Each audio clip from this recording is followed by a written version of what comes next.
Assalamu alaikum everyone. Welcome to USEFP's virtual workshop on Statement of Purpose. I hope everyone is taking good care of themselves. As we collectively deal with the global pandemic, USEFP have adjusted the nature of services and have moved sessions online. Since USEFP cannot hold sessions in person anymore due to the health advisory, you can use this time productively and take benefit of these workshops and information sessions. Just like this one, you can virtually attend many other workshops and online sessions. You can find more information on our scheduled sessions and access them on Facebook and Instagram pages under the handles of USEF Pakistan or EDU SA Pakistan. And they're all free of cost to attend. Welcome once again to the workshop. My name is Dr. Hussain Kazim. I have a PhD in mechanical engineering from Georgia Institute of Technology. My specializations are heat transfer and energy conversion. More specifically, how to harvest heat which is at a low temperature. So for example, in 25 years time, hopefully we will be able to charge devices from our body heat. I'm a Fulbright alumni. I'm a director of Heat Transfer Lab, focal person for international scholarship, and I'm assistant professor at UET Lahore. So this list of designation of my education is pretty much what the LinkedIn has and what my CV has. CV or LinkedIn profile would not have the journey behind the degree, the journey behind the achievements. So this is where statement of purpose comes in. It tells the decisions, it narrates the decisions, how a particular decision was made. So a little bit more about myself. I applied to Georgia Tech for the first time for an undergrad in 2004. Second time I applied to Georgia Tech in 2008 after my graduation. I applied for the Fulbright also when I was graduating. And then I didn't get it. I didn't get the Georgia Tech admission or the Fulbright. And in 2012, I applied again for Fulbright. And I got it. So this rejection and ultimate acceptance to a Fulbright fellowship, the CV or the LinkedIn profile would not tell, but the statement of purpose would say about it. So in statement of purpose, you have to describe your present achievements, your setbacks, how you overcame them. So more on statement of purpose coming up. The first thing we will do is that we will do an activity called Qualify Match. In this activity, we would match the qualities that we have with the organization or the institution or the university that we want to apply admission for.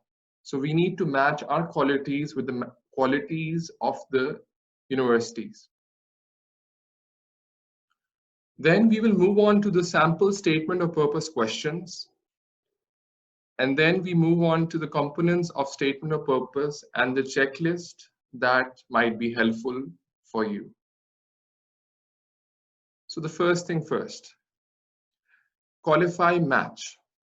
So I hope all of you by now know which university is your first preference, which university is your second preference, and where do you want to go to. So column on the left is identify 3 keywords or phrases that show what the university is looking for. So think of the university that you want to go to and think of 3 words which come to your mind which they might be looking for. Pause this video for a minute and maybe you can think of the places.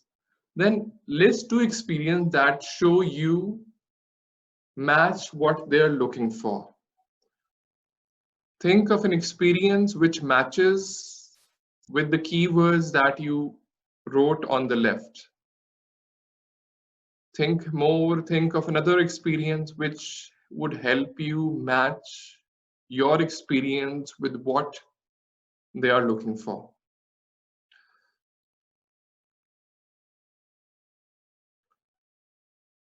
Now, the next row is about qualify. So now you've thought about the experience that might overlap with the university. Now you need to quantify that experience. Your experience, for example, that you were a TA at a university and you were working very hard. Now you need to quantify how many hours you were putting in, how many students were you contacting, what were your office hours for that. And then you need to interpret to give meaning. That you need to, so you were a TA, you were putting in the hours, you were putting in the hard work, but why were you doing it? Was it the monetary gain that you were looking for, which is perfectly feasible? Did you enjoy teaching and you found it as a segue to teaching? So you need to fill out this table. So I guess most of you wouldn't, 3 words or phrases might not come to you at first hand, but you can look up what the institute is looking for. So this top left column I feel is the most neglected column which comes to applicants, that they don't know what is the university looking for. So how can you find what the university is looking for? More on it in a couple of slides. So now this is schematic of you on the left and the school you want to go to the right. So there are certain attributes. There are certain attributes that you have. There are certain skills, your personality, values, and goals. So which defines you as a person. So your attribute and skills. In the statement of purpose, you need to interlink the things in the left column, that why you have those attributes, what skills you have, your personality, and you need to link this with the things on the right: the school's mission, its position, its culture, the projects it does, the goals it has. So you need to match your CV, your personality, your background with that of the universities. So first thing, so quantify. So you think the first thing that you might think is that you write, I'm intelligent and hardworking. So that is a statement which tells that you're intelligent and it tells you're a hardworking student. It does not show it, it just states it. So you need to quantify it first. So on top of a full semester course load, I committed to at least 15 hours of research to complete a bachelor's thesis, which was recognized with distinction. So you have quantified your hard work with hours of research, with the degree you got, and you quantified your intelligence with the distinction that you achieved. So most of the SOPs that I got to review just states that you are doing well. They don't quantify it. And then you need to interpret your achievement. So another example, I served as a TA for 3 years and I learned how to manage students and provide one-on-one instructions. So this is what you have quantified. So further quantification, I applied for and was hired as a TA for 6 semester courses. I provided one-on-one instructions for about 20 students. So you applied for an opening and you were hired. Hired means that there were a group of students that were surveyed and you were among the top students. And you had that load for 6 semesters. And you took an extra year to provide one-on-one teaching for 20 students. So this kind of completes the picture. However, you can further elaborated that I enjoyed interacting with my students because it challenged me to come up with different approaches for thinking about the same concept. This not only helped my students understand better, but also equipped me with the ability to communicate technical concepts to a diverse audience. So this interpretations tells us what was the reason why you applied for a TA in the first place, and why were you willing to put in the hours required for being a TA. So this is what the statement of purpose has to convey. It needs to show the reasons behind your decisions and the reasons behind things you took at various stages. So remember this thing that you need to quantify, you need to interpret that, and you need to do this throughout your statement of purpose. With each experience, you need to quantify it and you need to interpret it. To tell the university the reasons why you did a particular thing. So you need to match this with that of the university that you're looking for. So how can you find out what is the university looking for? So mission statement of the organization or the institute is one of the places where you can know what the university is looking for. So mission statement right now, and even in Pakistan, it is visible on most places inside the department. For foreign universities, you can find them on their webpage. So university has its mission statement, the department has its mission statement. So knowing it is important. So this is a mission statement for one of the universities. So to define, establish, and lead the emerging discipline of biological engineering, fusing engineering with modern molecular atomic and biology for revolutionary address of societal challenges and opportunities. The second point of the mission is to pioneer creation of useful things from biological components and mechanisms. Third thing, to prepare the next generation of leaders to advance bioscience and biotechnology via quantitative, integrative, design-oriented analysis and synthesis paradigm on molecular cell biological mechanisms. So this is the complete mission statement of a department. So some keywords have been highlighted that the organizations likes to define, establish, and lead the emerging disciplines. So they want to define them, establish them, and lead them. And they need to have a societal challenges and opportunities.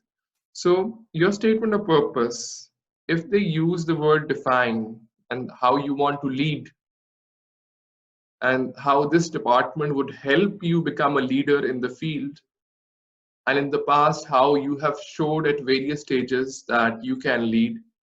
So this will tie your attributes with that of the organization.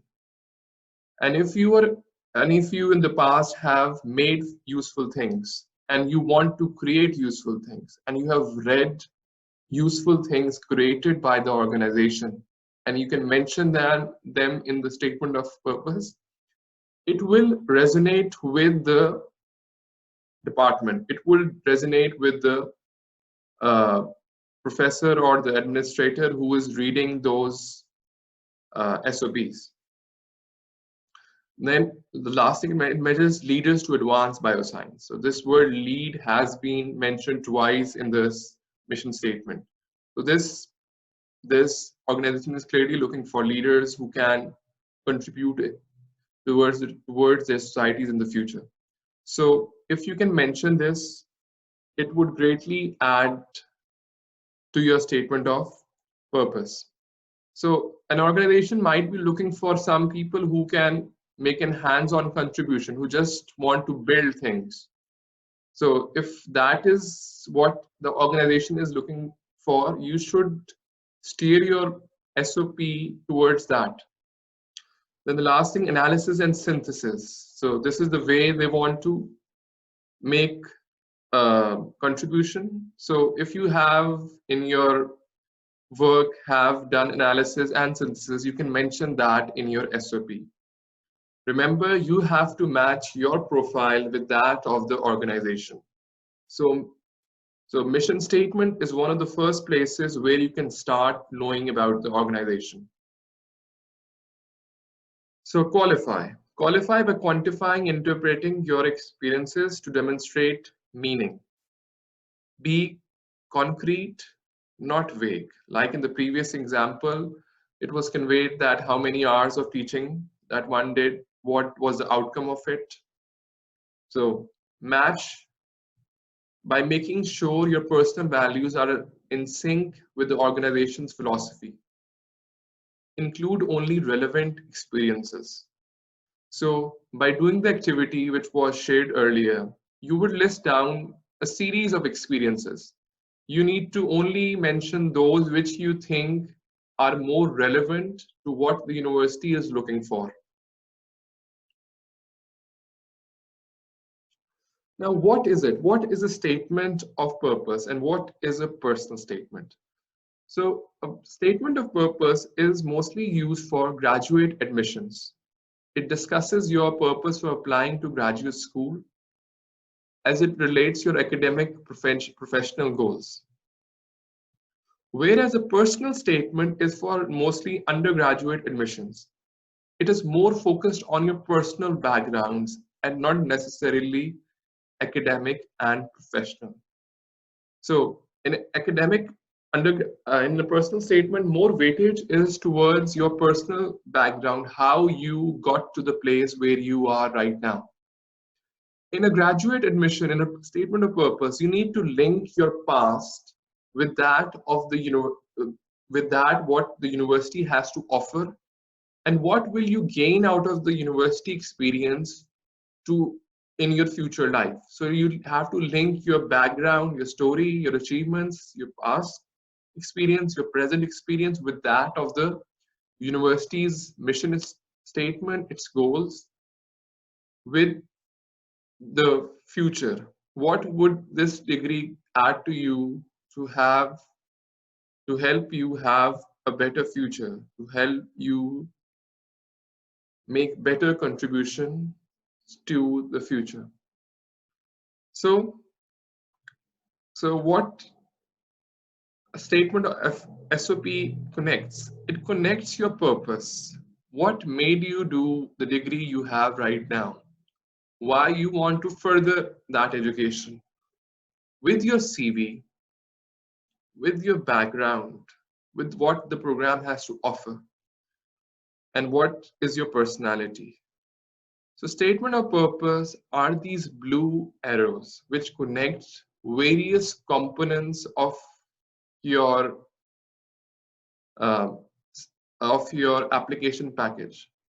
So it connects your CV with the background, with program, personality, and purpose. So these blue arrows, the connection between the purpose to the CV, to your background, and program and personality, it connects all of these. So if you mention in your statement of purpose that this is the second time you're applying, or maybe the third time you're applying to a particular place. So this shows you're persistent, you're looking for this degree, and you want to put in the work to get to this degree. So mention the reasons behind your particular decision. And you have to match this circle, this SOP, with that of the university. How does that connect with you? So let's start off with a sample statement. So sample statement is a question. Take it as a question. Clearly state your motivation to apply to Masters in Public Policy, the expectation concerning the program, and the reasons why you consider being a good candidate. It can eventually briefly mention any previous professional or academic activity related to public policy. please limit your response to 500 words. So read this statement very, very closely. First thing is that the reviewers of your SOP see is that whether you can follow instructions or not. So just the last instruction, please limit your response to 500 words.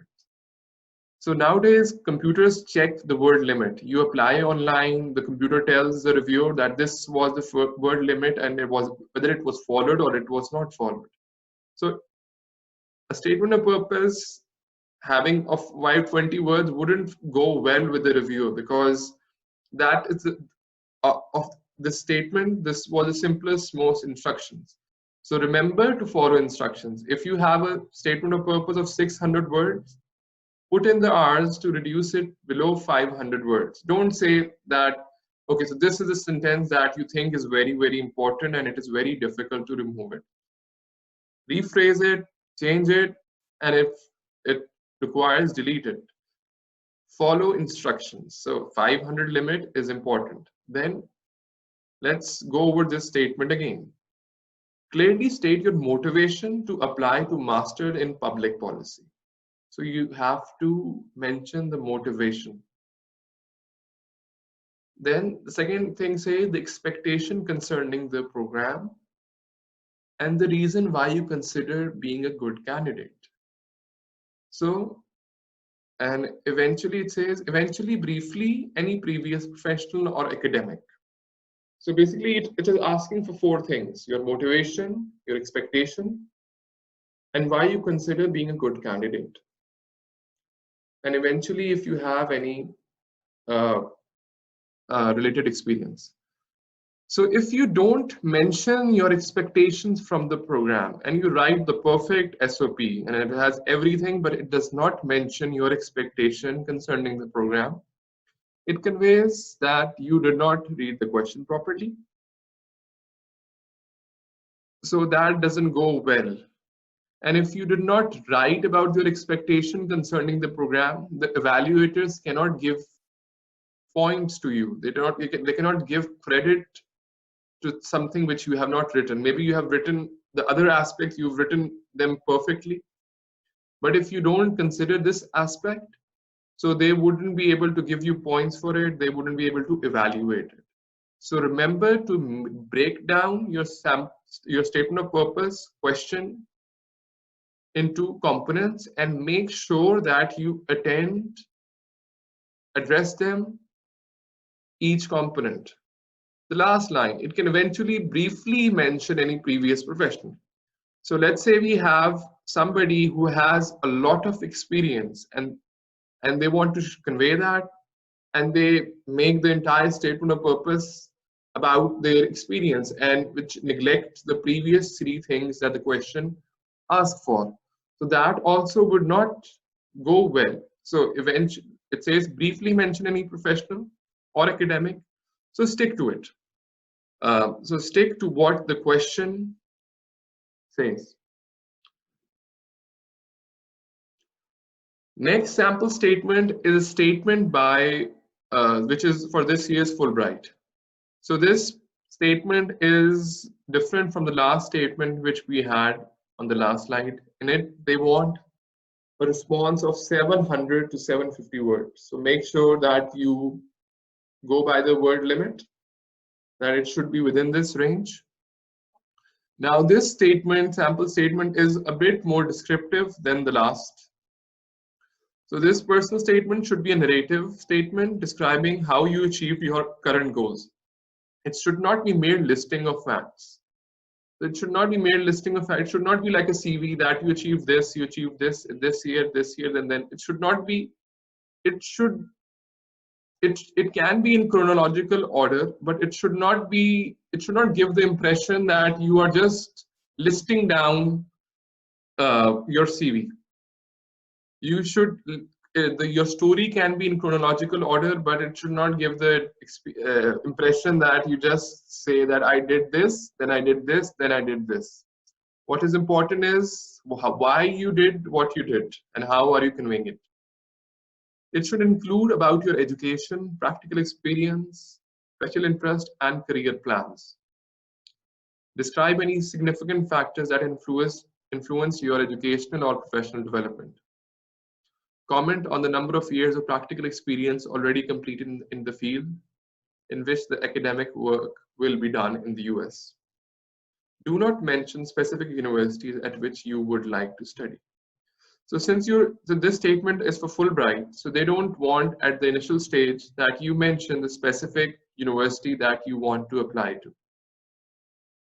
This is different from if you're applying directly to a university. So if you're applying directly to a university, you mention specific things of that university. You can mention the professor's name, what they are doing. But in this Fulbright statement, don't mention specific name of the university.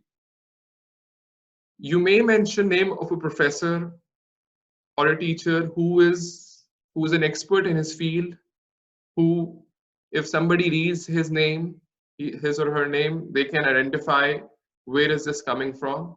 But don't be more in the samples in the statement of purpose for Fulbright, don't be very specific to a university. So this is what the statement SOP for Fulbright is. Now the statement of purpose might be general and it can be more specific.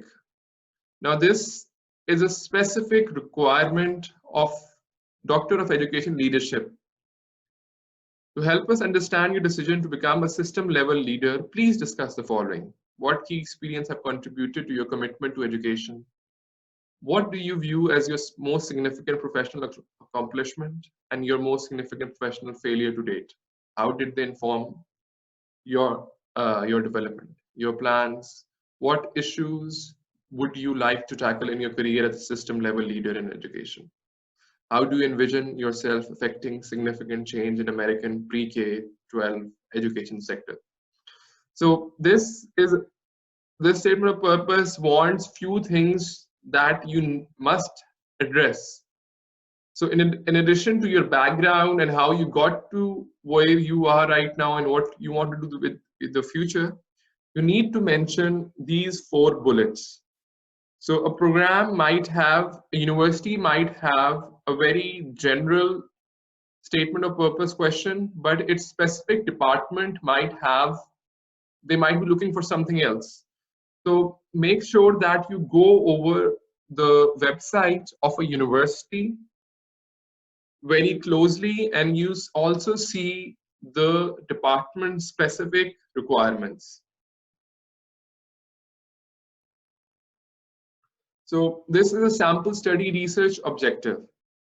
So this is about your research, what you want to do as a research. I won't go into detail, but I just want you to remember that you need to address each of the lines, each and everything. So now moving on to the formal requirements of an SOP.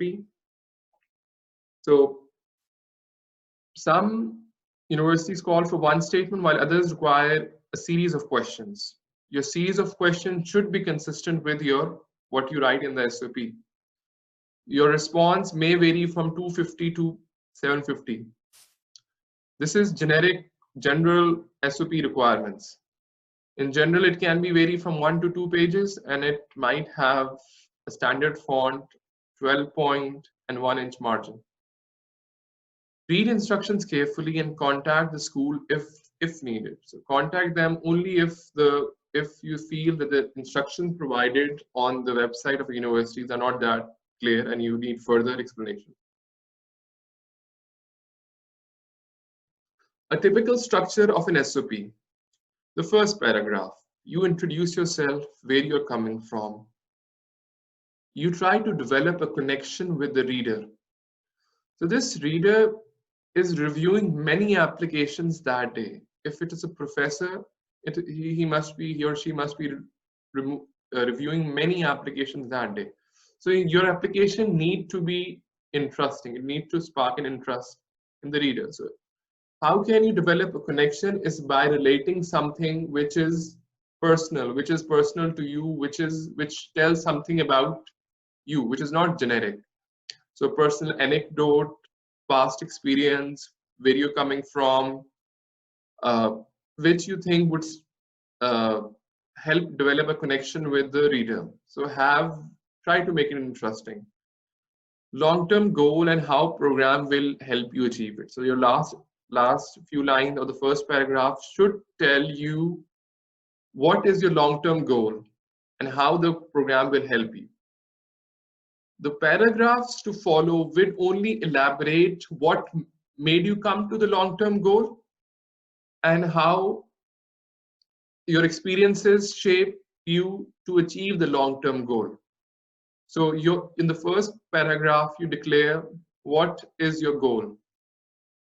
In the middle paragraphs, you describe your experiences and learning what brought you to this stage. What made you form this goal? And the last paragraph is a conclusion which refer back to introduction. So your goal should be one, it should be consistent throughout, and all of it should add up. There should be a flow throughout this.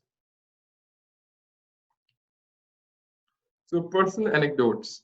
So usual, unusual, or uncommon experiences, member of an underrepresented population, first generation to attend college, etc.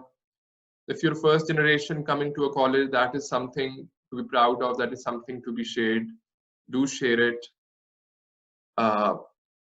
What is a tie-in between your inspiration, your experiences, and your current interest? So balance is the key. Maintain the tone personal and academic and professional. So personal means that you share your personal experience. So if it's something, a traumatic experience, just mention it, that it was that you came across a traumatic experience, you had a very difficult time, but just mention it. Don't have many sentences on it. Don't make it emotional. Try to link your emotion with the plan you have, the long-term goal you have. Don't make the statement of purpose emotional. Don't just keep on describing your emotion. Just mention the difficult time you had and make that connection with the difficult time with your present goal and move on. Essentials. A statement of purpose of your area of interest, that it has to tell about your education experience, your recreational, and the community outreach that you have done. It discusses your background and preparation. Steps you have taken for the graduate education. So maybe you know that in your graduate education, you will be using a particular software, or you'll be doing a particular study, or you would be using a particular book that you have not done in your undergrad education, and you have gone through it and prepared yourself. So mention that. Where do you come from? A statement about your research ambitions, if it is a research-oriented program. Particulars about what research you want to pursue. So most programs would be research-oriented. So make sure that you highlight your research interest. So your reasons for wanting to undertake graduate study, clarity on why graduate education. So you need to be very clear why you need to enhance your education. So this undergrad education gives you a lot of breadth in going into fields. And so why graduate education? How it would help you? A brief discussion of your future goals. How does your past connect with the degrees and future ambitions?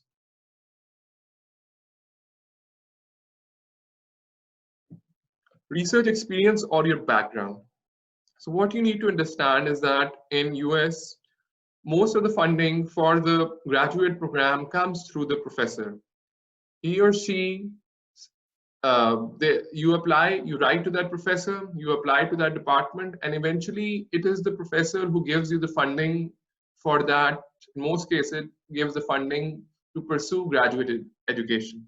So research experience is very important when it comes to connect with the professor who is research oriented. To discuss influence or inspirations in your development as a researcher. What influenced you to do research? Was there a turning point when you realized that you want to pursue this path? Do you have previous research experience? So maybe you don't have a previous research experience.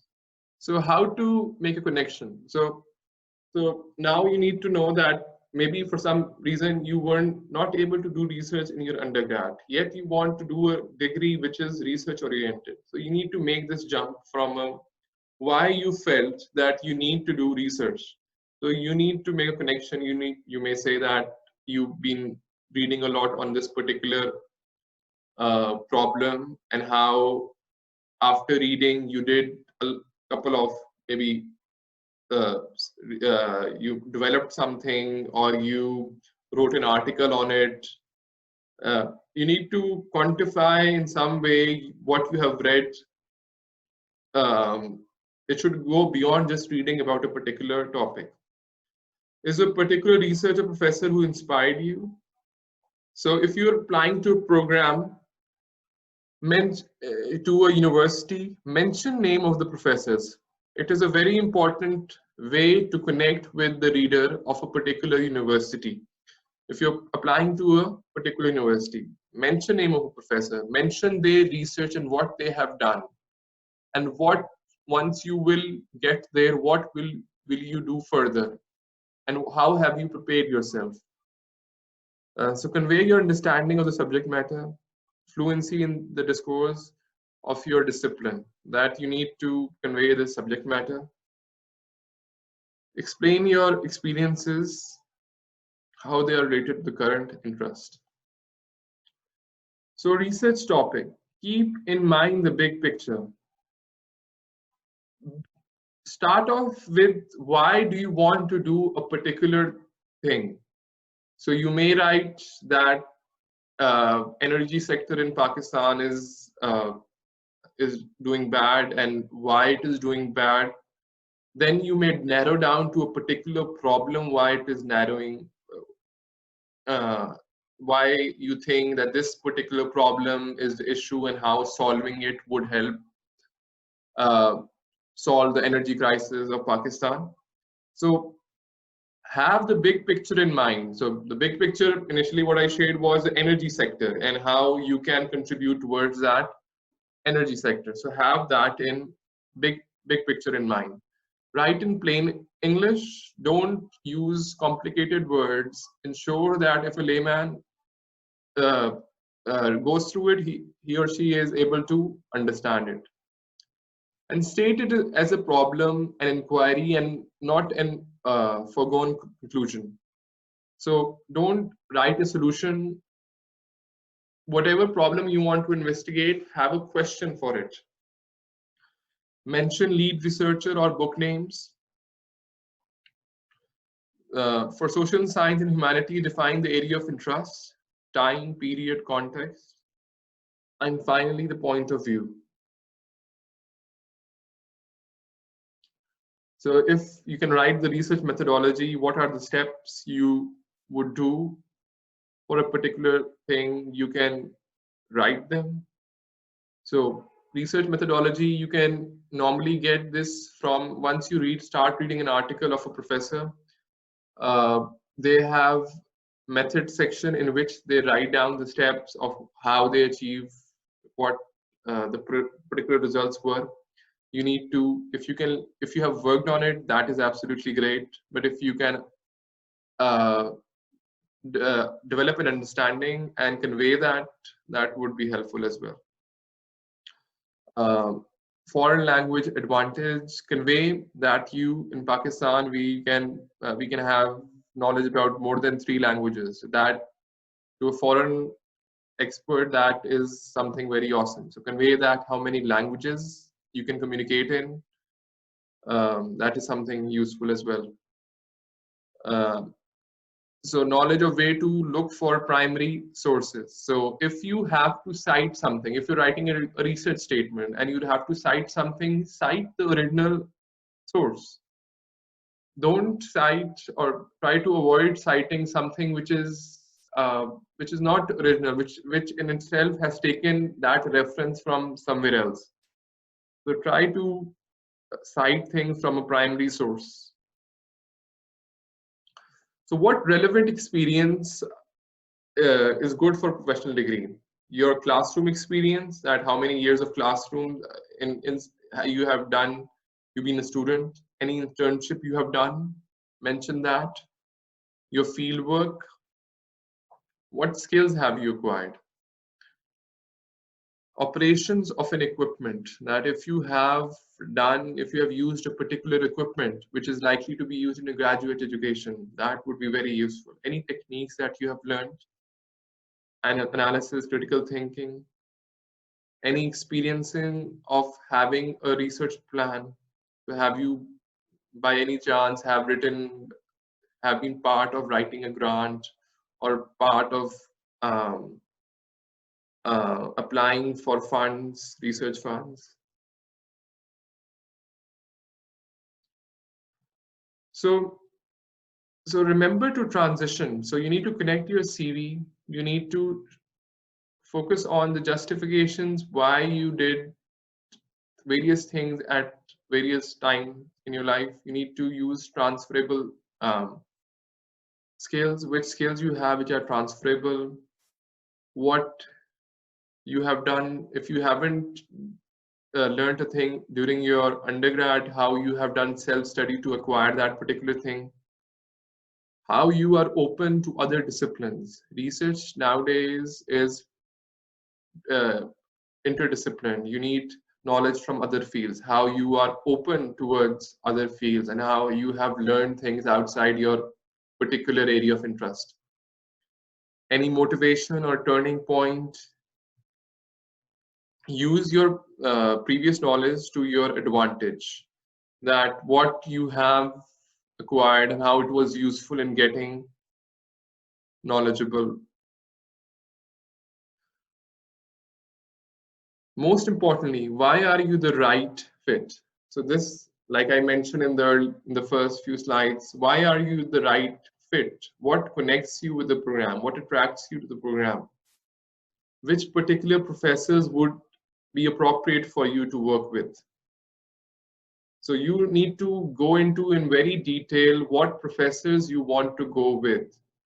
This is also one of the shortcomings that I see when I review an SOP, is that students don't know what professors they want to work with. So name at least 2 faculty members in your SOP.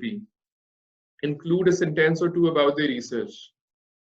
And the last thing, do not bother to apply to a program if you haven't read the published work of faculty you name. So you need to know them, you need to read about them. Most of the faculty members, you would find a profile, they'll be easily Googleable, they'll be what they do, what the research has done, it will be easy to acquire it. So read it. The big picture, be modest and be confident. That you need to be modest about your achievement, yet you need to state them that, okay, confidently that you acquired a thing, but don't go on to boast those achievements. Describe your goals and your aims, research or professional. Make the right connection. What is the significance of your study or your specific line of inquiry? Why is it relevant? Situate your interest in the appropriate context. So let's have few sample opening paragraph examples. The first example is for a student applying to Masters of Fine Arts.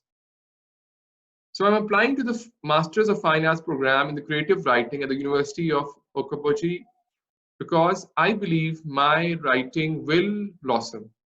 at your program, since it is a place where I will be challenged and I can hone my writing skills. So,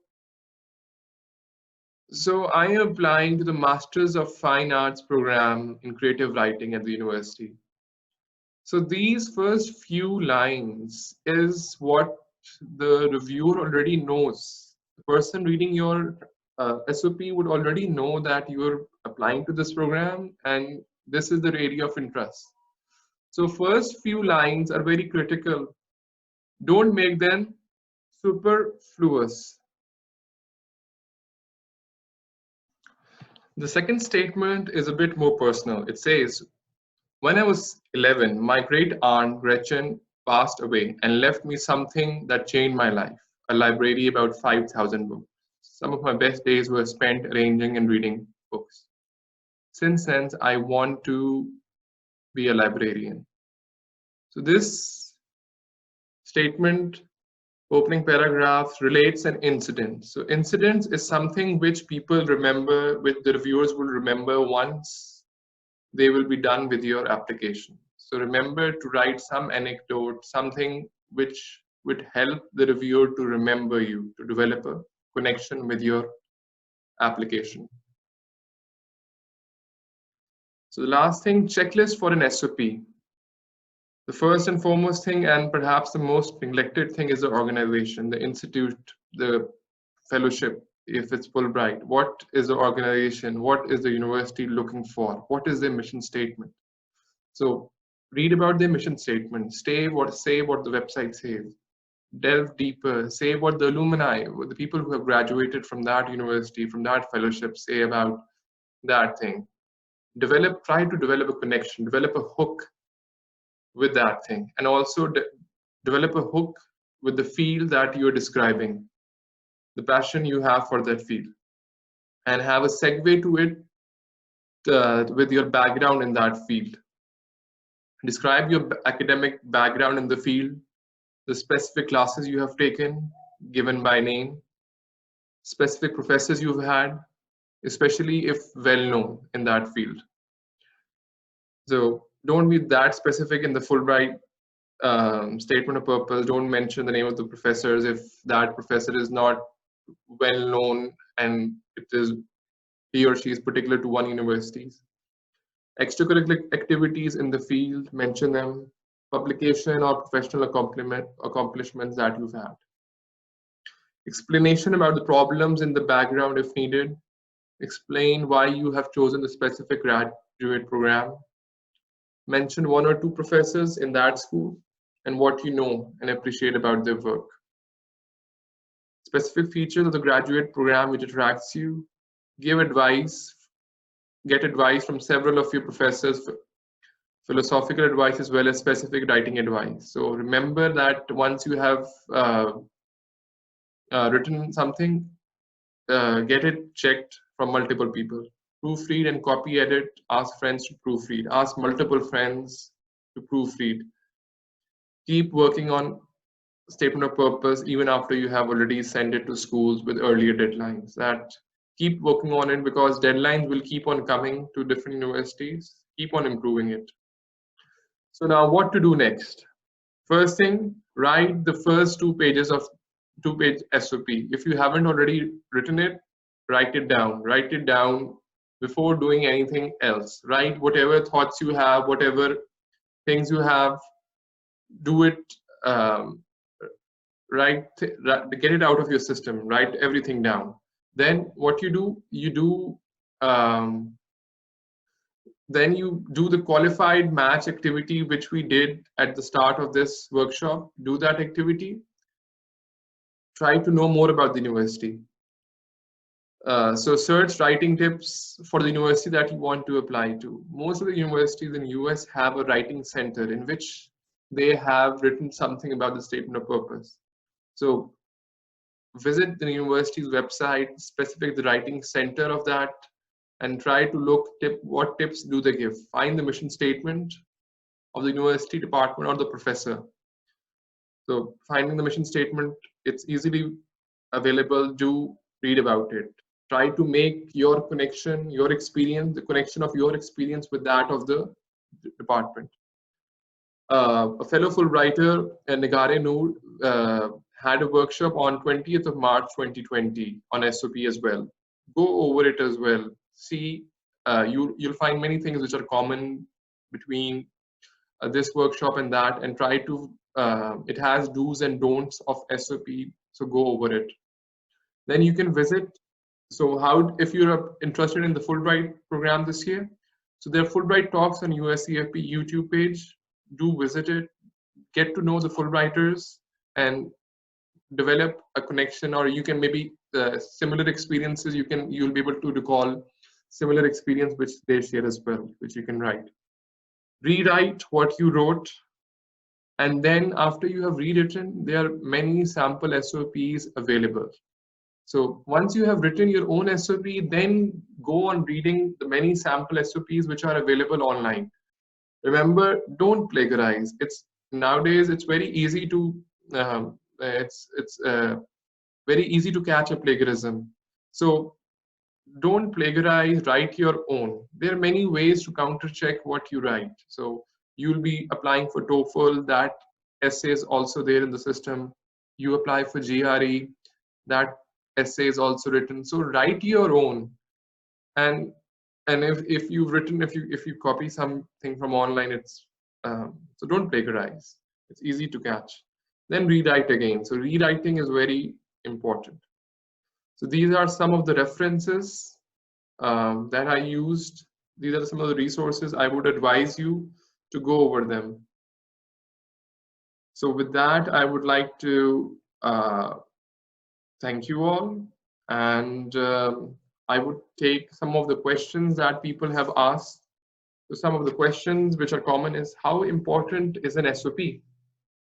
So an SOP is very important, and it is one of the few things that you can change at this stage. So for example, your GRE score, your GPA is something which is accumulated over time, and it is difficult to alter it. It's difficult to change it or work for it. But an SOP, it's still in your hand. So make sure that you read the statement closely and address all the points and match it with what the university has to offer. I don't know the name of the professor I want to work with. Is it okay?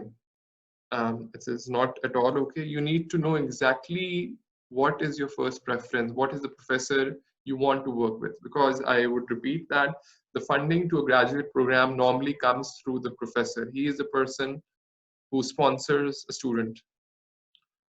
So one more question. I don't have a publication. What can I do? So reviewers understand that it's difficult for an undergraduate or a graduate student to have a publication in Pakistan. So the saving grace is that they know actually that it's very difficult to have that in Pakistan. So if you can work towards one publication at a good place is better than several publications at mediocre places. So try to work for one publication that is good. If you can't manage that, at least demonstrate that you have acquired the skills which will help you get an, maybe you've taken extra courses, extra credit hours, you've worked with the professors, you've done a project. Demonstrate that you have learned certain skills which will help you in graduate education. How long should I take to make an SOP? You should take at least 2 months so that you can write it the first time, and then you can revisit it, you can change it. So give yourself at least 2 months. How personal should the personal statement be? A good statement, a personal statement is personal. So it showcases your background, and it should not be too emotional. It should convey your emotional of happiness or sadness or some event that happened, but it should not delve more deeper into that emotion. So how far back should I write an SOP? Like from where should I start? How far back? So it shouldn't go that you were inspired when you were 5-year-old or a 6-year-old when you saw an aeroplane that inspired you to study about an aeroplane or to maybe take it as a profession, or it shouldn't go that back. You should go back maybe uh, your high school or your undergrad that shaped your current decision for a long-term goal.